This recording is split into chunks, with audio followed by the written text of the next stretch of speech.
Good morning, everyone. Welcome to Towns and Cities Making Entrepreneurial Strides. And for those of you sitting at the table, the microphones, you'll press the right button down when you want to speak. I believe the left button might be saying, "Hey, I want to speak," but they didn't tell me the technology here. So, good morning. We are going to keep the session very informal and conversational, and we invite you to be part of that. Effective ecosystems and entrepreneurship always involve good communication and collaboration, so we want to keep it that way. We'll start with about 15-20 minutes of the panel giving an overview of their thoughts on what's happening in their cities as it relates to entrepreneurship, how they're making entrepreneurial strides, proof of that, examples of that, and we'll have some good exchange.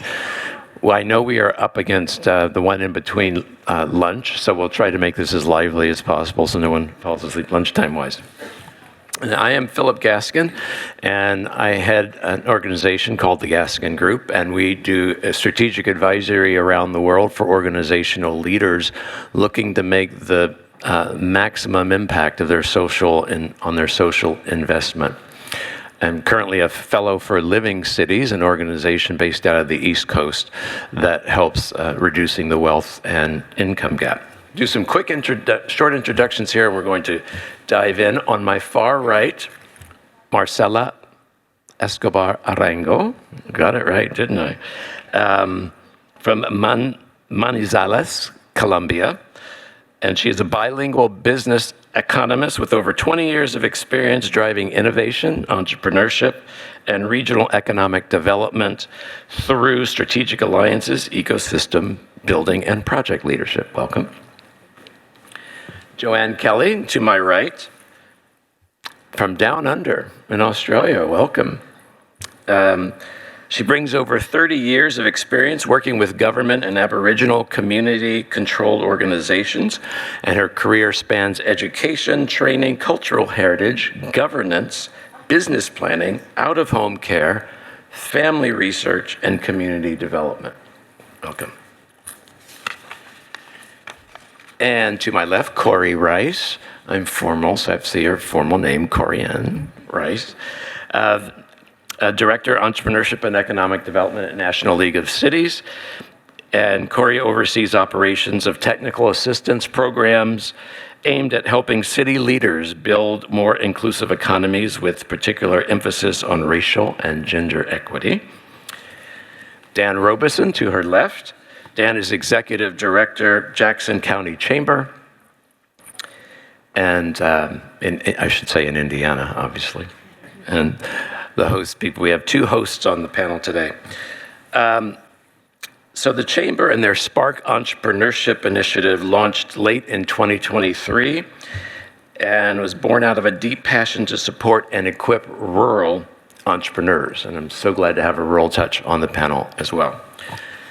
And finally, Mayor Brandon Sackbun, did I say that? Who's very excited about the Pacers.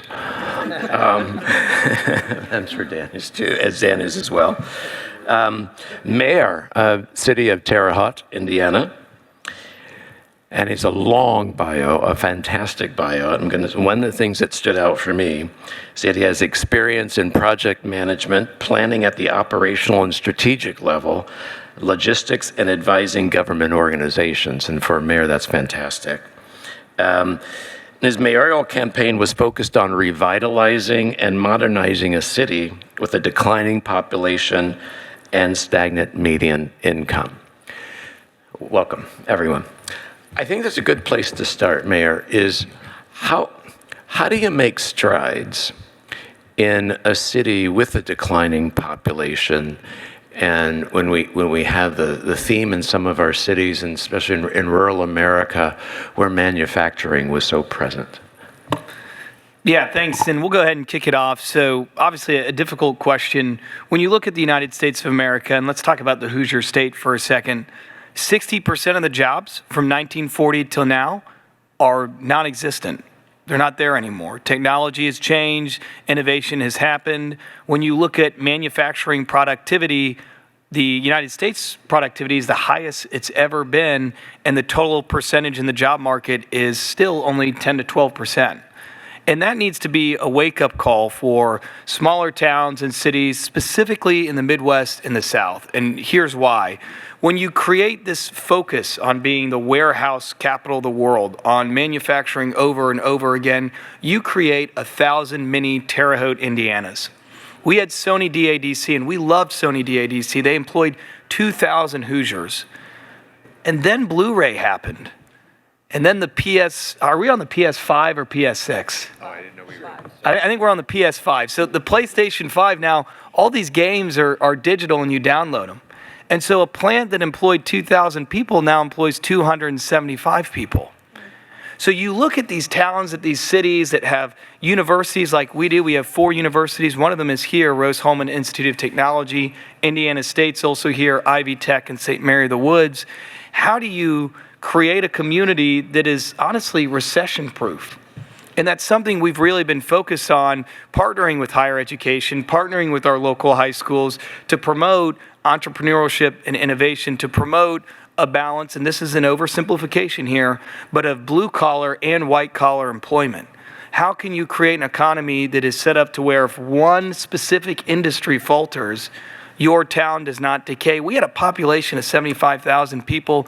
Now we have a population of 58,750. We had an increase from last year. I like to think I'm part of that because I had a daughter and she's amazing. She's incredible. She did wake me up at 3 a.m., but that's okay, Scarlett. Your dad loves you. But when you look at this concept of population growth through placemaking, through quality of life, changing that economic development focus has to be the forefront of it, not just from a city and town perspective, but frankly from a state perspective. Corey, over to you as it relates to cities. The National League of Cities obviously working with cities of all sizes. Have you dealt with the same issue of declining populations or declining industries, and what I'm very familiar with the City Innovation Program and so many things that it's done. If you could riff on that theme, and then you can certainly talk about whatever, because this is going to be a free-flowing conversation. So, absolutely. So, yes, we've seen a lot of what Mayor has just mentioned, and especially in those Rust Belt communities, right? The city of Buffalo, the city of Pittsburgh, communities that have really relied upon and grew because of manufacturing in the Industrial Revolution. And now they're in a phase where that's on the decline, and there's disinvestment, and there's migration outside of these communities. So that's why at the National League of Cities, me and my team, the Entrepreneurship and Economic Development team, you notice we're just not the Economic Development team, which is what a lot of policymakers at the local level think about when you're talking about business attraction, job creation. We are Entrepreneurship and Economic Development because we want to lead communities in entrepreneurship to create those jobs. We truly believe that creating new businesses by entrepreneurs and supporting entrepreneurs is the best way to create the diversification of economic opportunity, but also those grassroots jobs that stay within those communities, especially in rural areas, right?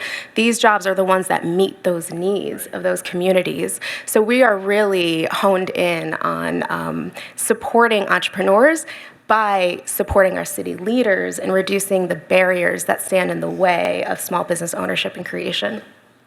what are some of the examples of what the city leaders are doing, and anything that you can share from that perspective? Because one of the themes of this conference and others, and it relates to entrepreneurship, innovation, is we're big on ideas, we're big on hope, we're big on passion, but I like to talk about what's actually happening out there that people can walk away with.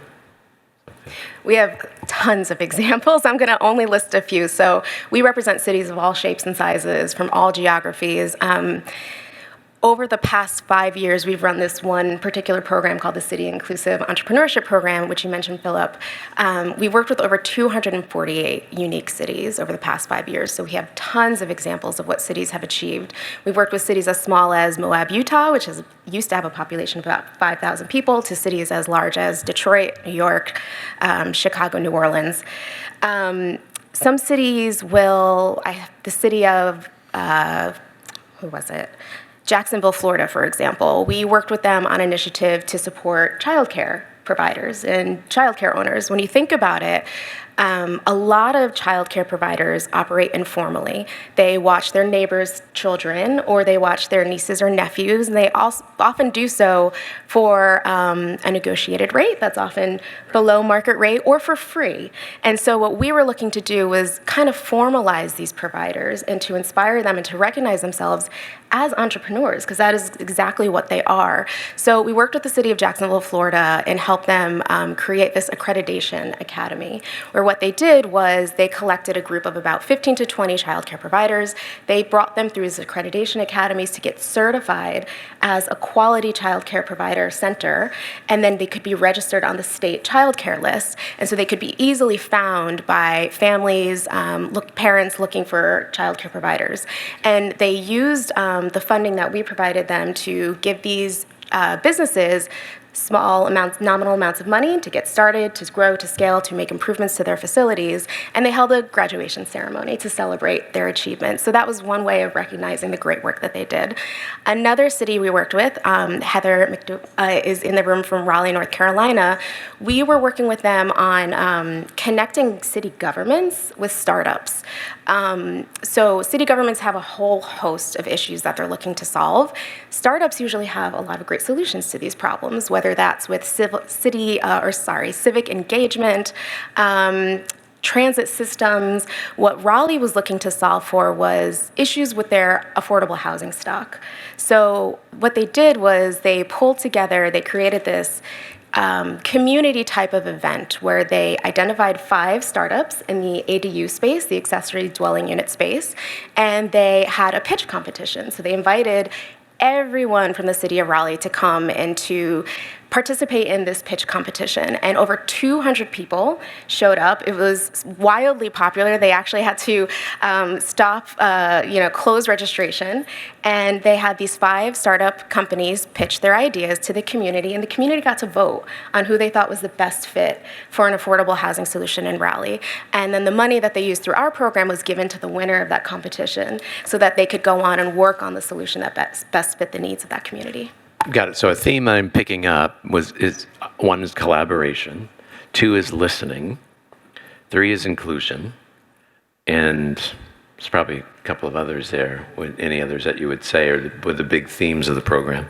And not going it alone, right? We work with city leaders a lot, and oftentimes a lot of folks at the executive level think that these decisions have to come from City Hall. That doesn't always necessarily need to be the case.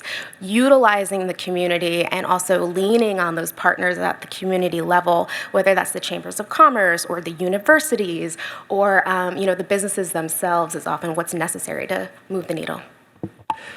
Happy to have a global panel, so we're going to go global now.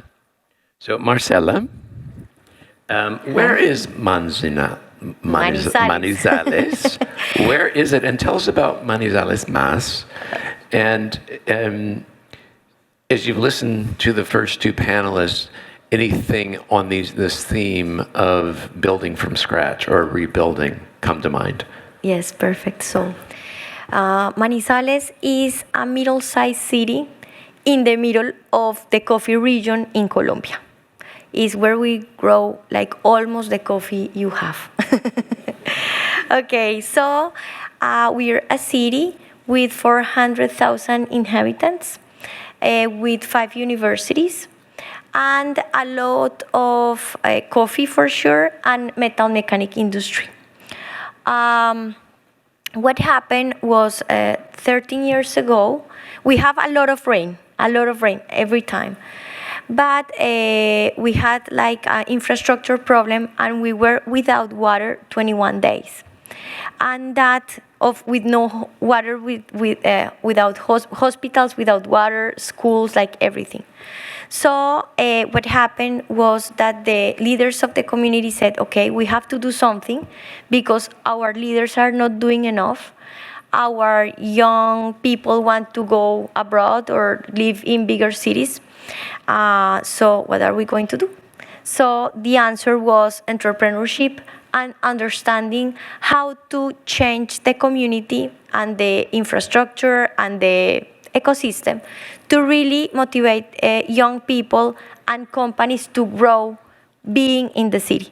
So the first step was created Manizales Más. It's a public-private academic organization to put all together the resources in terms of public policy, in terms of market, of culture, to really change the perception about the city and help the companies that already existed to grow more. Like you have a very small company, but you can get it to be at least medium, you know? So, because there was an environment of a real pessimistic environment, we were telling people, no, you can grow here, you can still live here and you can grow. And now we have get the companies to grow 40% and create 3,500 new employments in the community.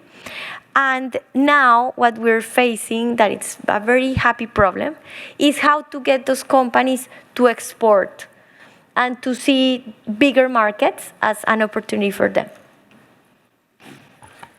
I see people writing things, so I'm sure we're going to have a lot of questions on everything being talked about. In what amount of time? I'm sorry. So in order to get to that many? 13 years. 13 years. Okay. Yes. And if you take like just the first 2 years, you think of startup things in the first 2 years, what were the biggest challenges like in the first 2 years of the program? First was sharing with the people that was not enough. For example, if you manage a university, the university says, oh, we're able to do that. We can do it alone. And the city hall says, no, this is our work. Yeah. We can do it alone. So it's none of each institution is able to do it alone, because the perspective is so different that you have to have the money, you have to have the spirit, you have to have the knowledge. So what was really difficult was taking together one table and one purpose to have all the stakeholders' interest about really helping the city to grow and to thrive. Right. So bringing the whole ecosystem together. I mean, keep it global, and then Dan, I'm going to come to you. Joanne, so you lead a community-led social impact systems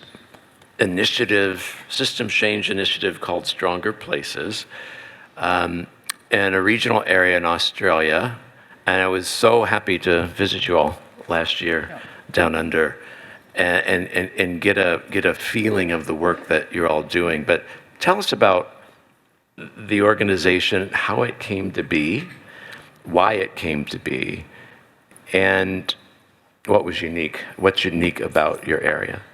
Thanks for that. Before I start, can I just acknowledge that we're on the ancestral land of Native people here. And as a First Nation person, I want to raise that as a very important cultural protocol that we have in our country.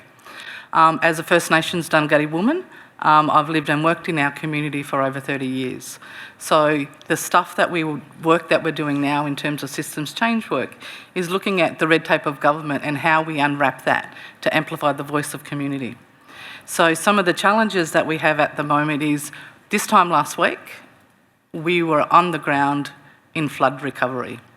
Our central business district and agricultural areas downstream of our river were flooded, and we're in recovery stage right now, rebuilding our community. So it was a very hard choice to come, because we didn't want to leave the work at home, but we know that coming to here, it allows us to share our story, because once I share my story with you, you then become part of my picture and part of my jigsaw puzzle to put my community back together. So the work that we do around systems change is, how do we amplify the needs of our community? And again, going back into the recovery phase that we're in right now, is that there's a lot of work that we need to be doing at home. It's about reaching out to government. We are one of 10 sites across Australia that are doing this piece of work right now. We also not only work in the systems change, but we work in the justice reinvestment space. So we're looking at how do we then look at the reducing the recidivism of our communities in our valley, where 4.5 hours north of Sydney. So those who know where Sydney is, we're in a regional area. We don't have universities. We have what we call a country university centre where multiple universities work out of collectively. It's about 26,000 people within the township, so it's a small regional area that we come from. But yes, Philip visited us last year, and it's about how do we use what we have to build those opportunities. Even though we're in that recovery phase, it's also an opportunity to look at how do we develop new things, how can we lean in on uplifting our community right now. On the 11th of April, we had a forum with young people. So one of the approaches that we're taking is building the voice of young people to then step into the place of whether it is academia, whether it is entrepreneurship. It's about giving them that voice. But for us to do the work that we have to do, we have to acknowledge the past. We have to acknowledge the traumas and the impact of colonisation on our community. Like, I come from a very strong race of people, but there's only so much you can do. And, picking up on the words and the themes already around collaboration, that's the work we do. We can't do this alone. So we all need to be in the same tent to do the work, to be able to successfully build our community back up again. Thank you. And you mentioned youth and youth entrepreneurship, and Mayor, I know you have comments on that as well. We'll try to come back to that. Thank you very much for that, Joanne, and welcome. I was hesitant to email you to ask you to come because I knew it was going on. I'm so glad you're here. Dan, over to you about Spark. And mentioned rural earlier and the importance of rural. How do you spark rural? That's one question I have. You can start telling us what Spark is. Sure. And everything, why it came about. But more on sparking rural creation, rural innovation, and things like that. Yeah, thank you. And first of all, welcome everyone to the great state of Indiana. We're so happy that you're here. Jackson County is located about an hour south of here. We're located between Indianapolis and Louisville, Kentucky. And we're rural America for sure. We have a very heavy industrial landscape there as well as agriculture.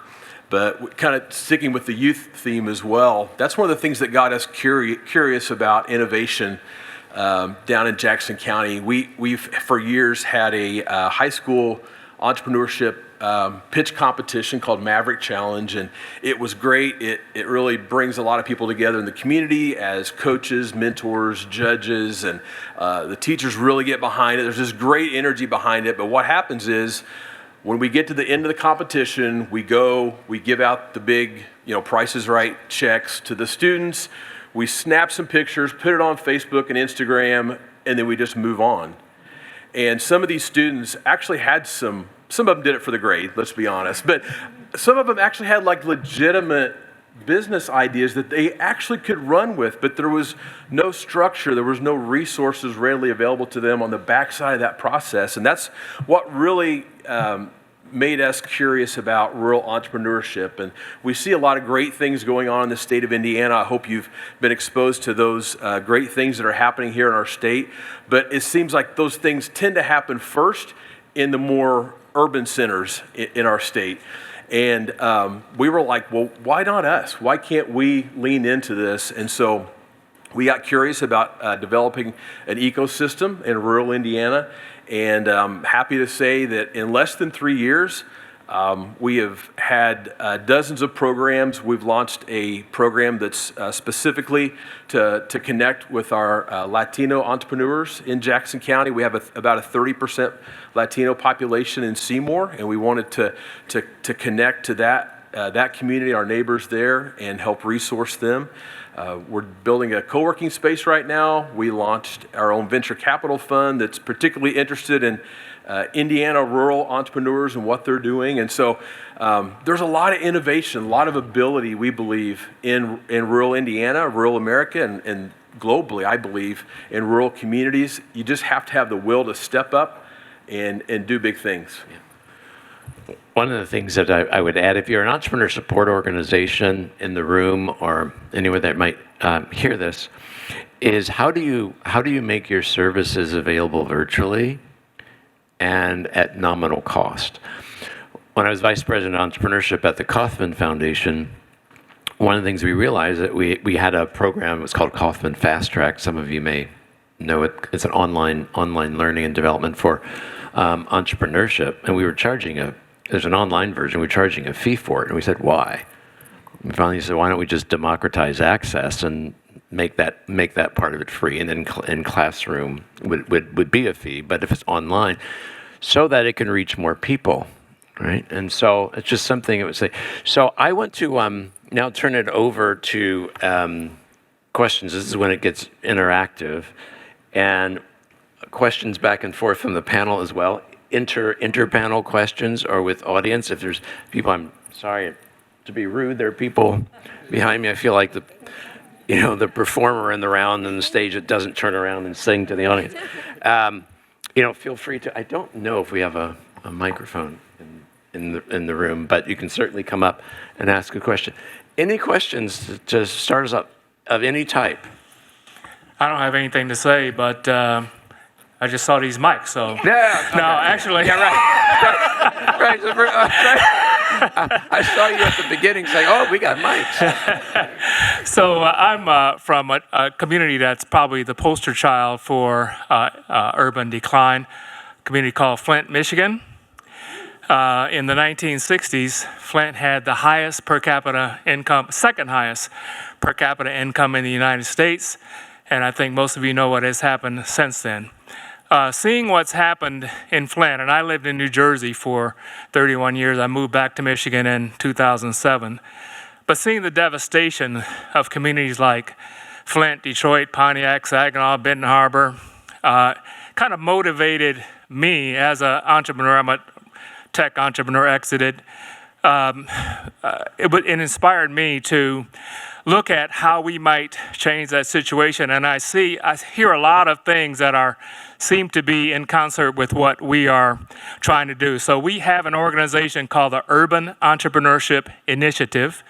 The URL is urbanei.org, and we have built a platform that makes it possible for people who are interested in creating solutions for urban communities to interact, inspire each other, empower each other, and to find solutions that exist out there. Because if you think about measures of community vitality, whether it be housing or health or environment, many of these measures have been disrupted by forces of environment, by cultural forces, by technology. And it is innovation and entrepreneurship that allows communities to be resilient and to respond to these forces. And so it's very important. And what we're trying to do is to collect business models from around the world, proposals from around the world, even problem sets from around the world, and expose these on a platform so that if I'm an entrepreneur sitting in Terre Haute, Indiana, who wants to do something about a particular situation in my community, I can look at what other communities have done. And so the example you mentioned from Florida, the people who are doing the home health care, right? Building a solution around that, helping people to create businesses, that's something that somebody in Flint can take.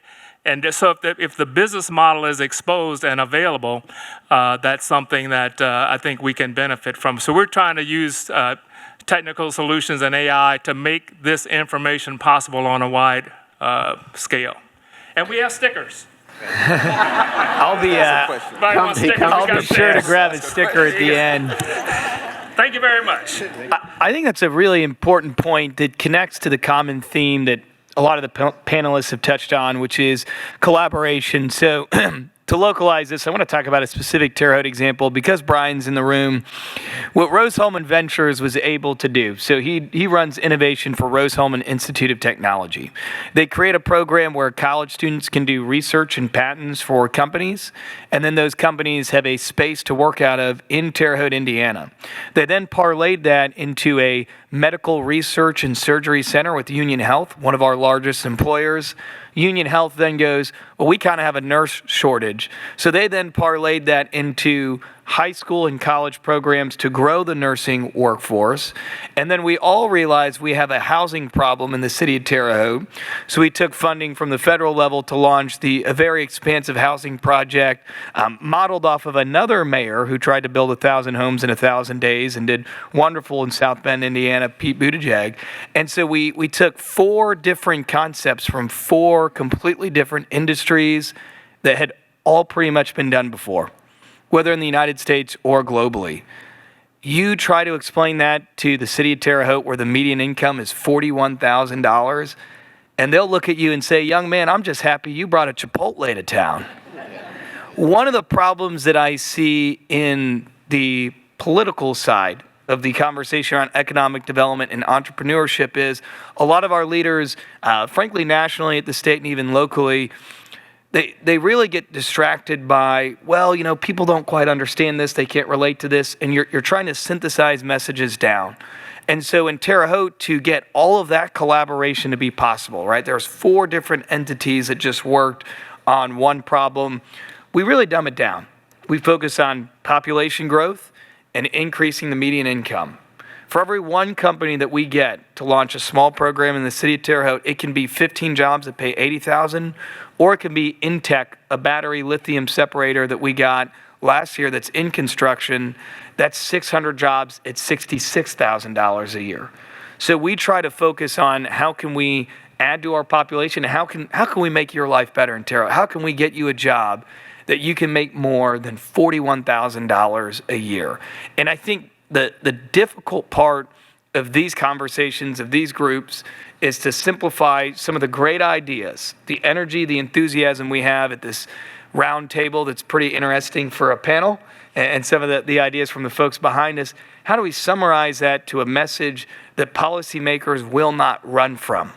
Because they get scared, because it's the unknown, and they want to be the mayor who's in City Hall, not working with you all and coffee and universities, and they want to be the executive. And I'm like, no, we are better and stronger when you let subject matter experts like a Chamber of Commerce drive youth retention with some of the youth programming we've now started in Terre Haute.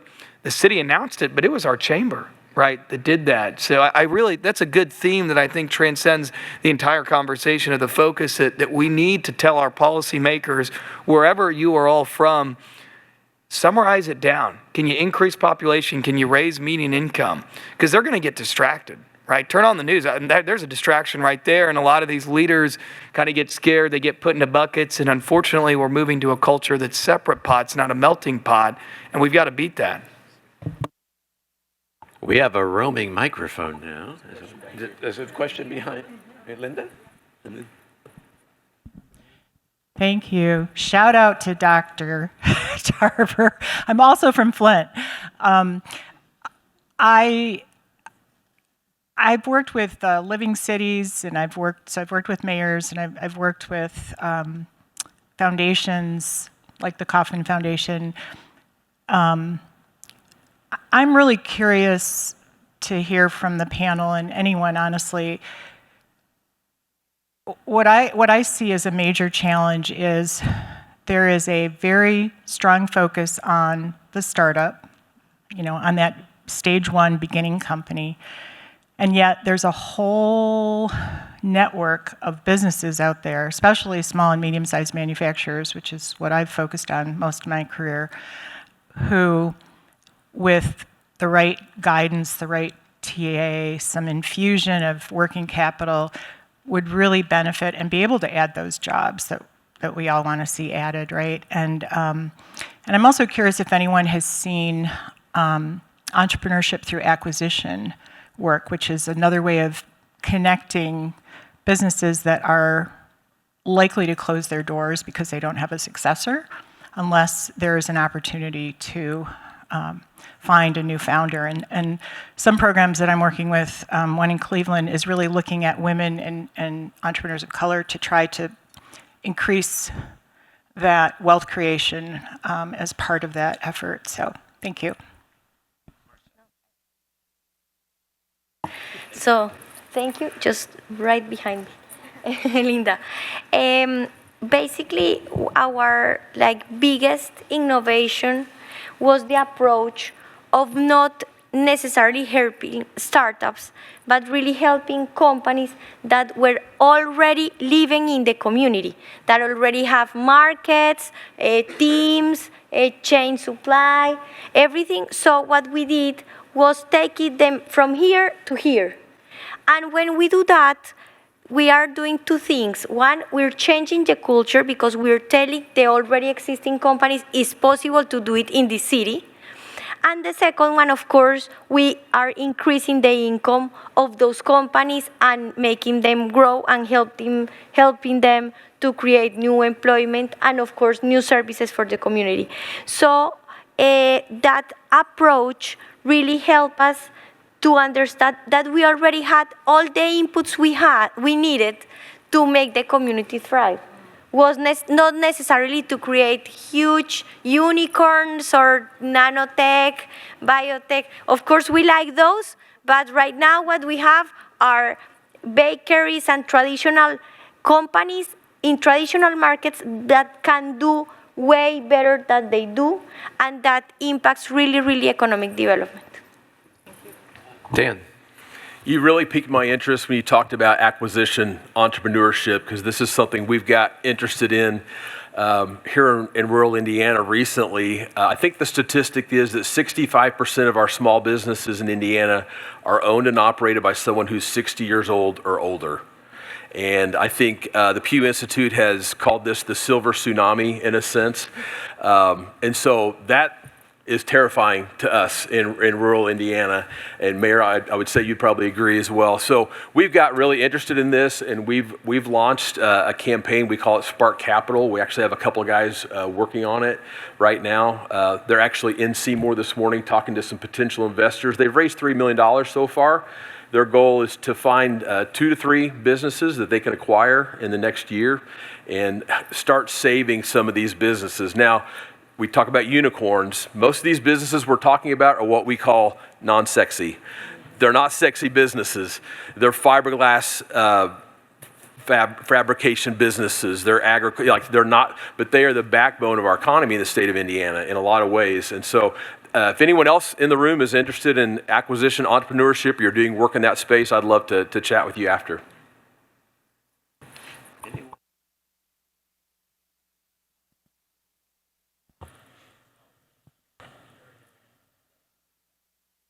Go right ahead. Although you're not Chris Haley, that's what the name says. Yeah, out there. They I'm forgot not to Chris take it Haley. down. And then we'll come right over to you, Chris. So thank you so far for your comments from the panel. I think my biggest question is I'm just looking for a different way to continue to wake up my community.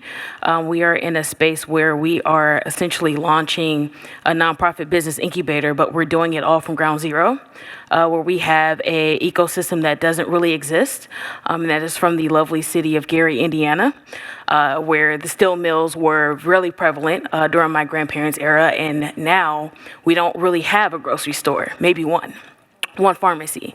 And so I'm interested to know, we also have a very older community, right? And so trying to mix and blend young with the older community is a piece of work, as well as recognizing that we are in the internet desert, where a lot of people do not have internet and the average income is under $40,000. How do we continue to show students and small businesses that they do exist and they still matter, but also waking them up to what entrepreneurship actually is, as well as showing them that, hey, anything, right? Solve your own problems. And so how do we take a community that is so close-minded and wake them up? And we've been doing that work for the last 2 years now. And yes, it's working, it's activating. We've successfully engaged ages 9 to 73 in the same space, but we aren't doing it fast enough. And so I'm just looking to see if there are some other sources or ways that people have been engaging their communities in a different way than what we are. And your name? Faith Spencer. Okay, great. You want to start? Not just a very small advice, maybe, is it's difficult to really create awareness in the bigger community. It's a challenge. needs a lot of resources, time, everything. But what you can do is select a group and have small wins, like 10 small wins that you are able to show that the progress and the end result, and that slowly will move the rest of the community, because moving the whole community is very difficult. Just have 10 that are very successful, and then you have a way to prove your point. And Corey, I think you were going to chime in on that, Yeah. and then we've got about 6 minutes left, and we'll make sure to get the other 3 questions in. Amazing. Marcella, I was going to pretty much say exactly what you just said. So Faith, a couple of suggestions I would have for you. One, you're making strides, right? These things take time. It's boiling an ocean. So celebrate the small wins that you are achieving. That matters, because this stuff doesn't happen overnight. So you're doing the work, and that's important to celebrate and take the time for that recognition. 2, I think, one thing we've learned by working with city leaders in all of these cities over 5 years is that equity has to be baked in to this work. So what we found is that when you're doing webinars, trainings, hosting events or conferences, things as simple or as straightforward as where it's taking place, at what time, who's hosting it, who's involved, right? Think about who you might be unintentionally excluding. And I know you're already thinking about those things, but it has to be one of those practices that is just ingrained in this behavior over and over again, because you'd be surprised when it's not constantly top of mind what age ranges, what demographics you might unintentionally be excluding in these conversations. And then 3, just what Marcella said, start with those champions. Identify the people who are going to be the path of least resistance and who will really get on board quickly, and use them to be the voice of your community. Celebrate them, lift them up. That's going to inspire or aggravate others, and that will cause them to act, right? So use the ones that are your champions and use them wisely. Thank you. Straight across. Your name? Thanks. My name's Jenny McDonald, and I lead a nonprofit initiative called Cities Work. And so we help cities identify and then mitigate some of the regulatory barriers that make it difficult to start or grow a small business.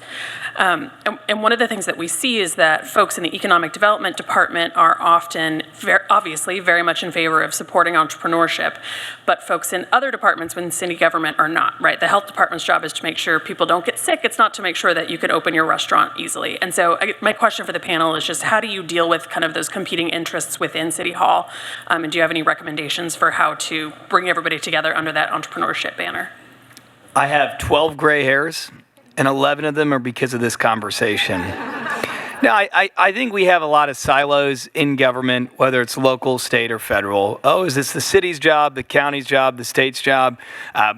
I'll give you a very tangent example. So something that we did do is with building inspection, engineering, permit, and zoning, we put all that online. And if you're not able to do it online, you can come in and we'll help you fill it out.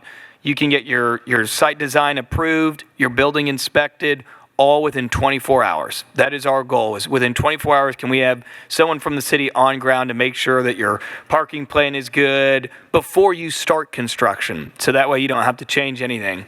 Where we do see a lot of issues is, unfortunately, every city right now, city and county, kind of does it a little bit differently, right? And it's not quite setting the state up for success. We've got 12 cities that account for 80% of the population growth in the state of Indiana. So it's really, you've really got to start modeling yourself off of being pro-business and pro-growth is not just a tagline. You have to change the internal systems of governance to do that. Another example is our utilities. Indiana has so many privatized utilities. We're not in charge of those utility rates. Government isn't.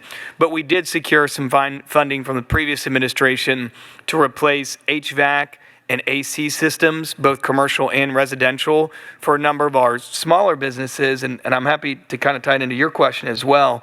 What we find is a lot of our seniors or a lot of people who are kind of 50 and up who want to be entrepreneurial, they can't navigate a young mayor's online platform to do all these permits.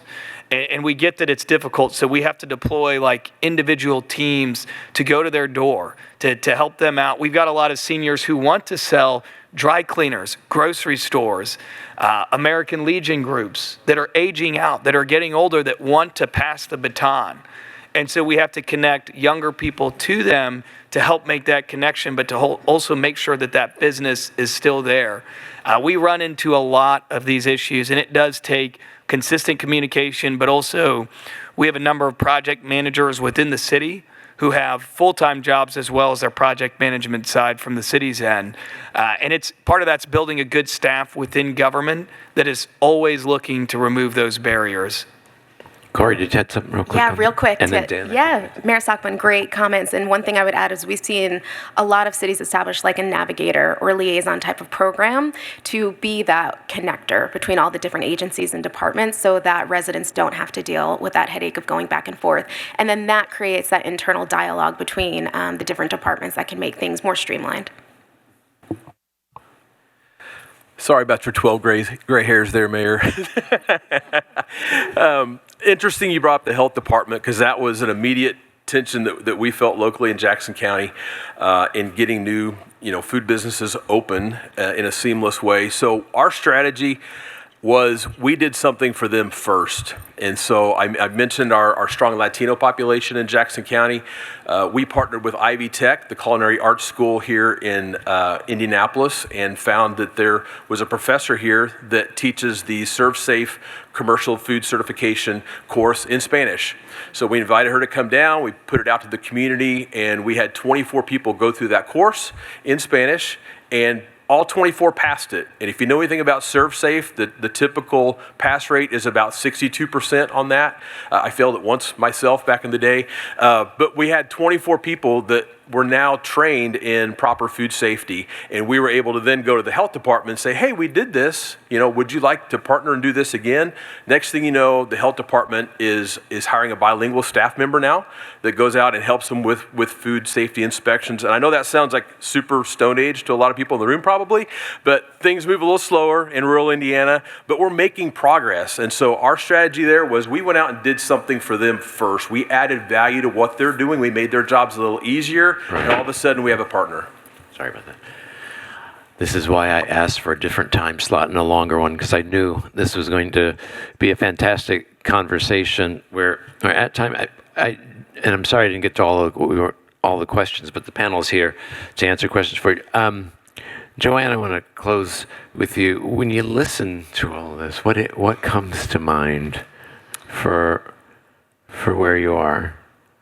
So for where we are right now, from a community context, because I live, work and breathe my community, it's exciting to hear what's happening across the world. But for me, the take-home messages are we have to grow our own. And to grow our own is that we have to really work out what we want to do. And as I said, in particular, the fact that we're in recovery phase. We have a lot of our farmers who have lost all of their industry. That whole agricultural stuff is going to have impact on us. We have to look at food security and how we grow our own in communities, because whilst Kempsey is like a hub, we have bush town villages and we also have beach villages. So we have to work out how do we manage that, because when the river goes, we're all disconnected. And in some of our communities and our villages, they don't have a pharmacy that's similar to what you have. Like they might not even have a grocery shop. So, we have to work out that model as part of our rebuilding and recovery phase to what we need.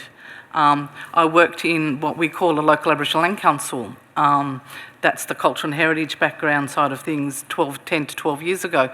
We did some of this mapping. We looked at, once the river went, what does that mean to our communities?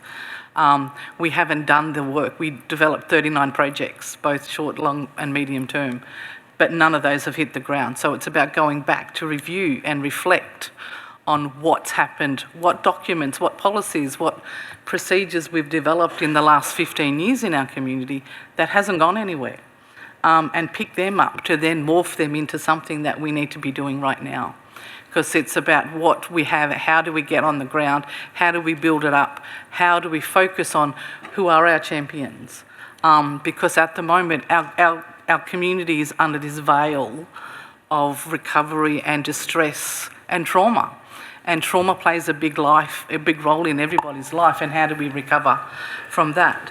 And it's about the use of language. It's making sure that we use appropriate language with our community because, and I said this in a panel session earlier, we need to be mindful that when we're switching codes from who we speak to as ministers versus who we speak at community, there's a different tone, there's a different language, and sometimes it's not about dumbing down, it's about speaking their language. And that's the main thing for me to take home, that we are doing what we can with what we have, but it's about how do we turn it back so that community can lift themselves up in this phase of devastation to rebuild over the next few years. Well, you all certainly have the spirit. A quick story in closing, when I visited last year for the conference, they took a 2-story little shopping center and turned it into a conference hall. And all of the shops were able to open their doors, and the conference attendees, of course, patronized the businesses that were there.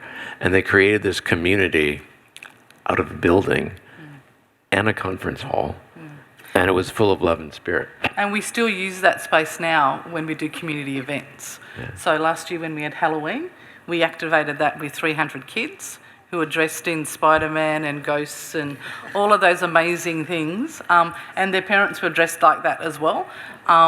So to be able to do that, but the reality is right now, most of that was all underwater. It's underwater. Last week. Well, on that, we send every prayer to you all down there. Thank you. Thank you to everyone. Please feel free to come up to the panel and exchange. I'm sorry I didn't get to all the questions. I believe these are recorded and we'll have access to them. So thank you. Lunch on the way.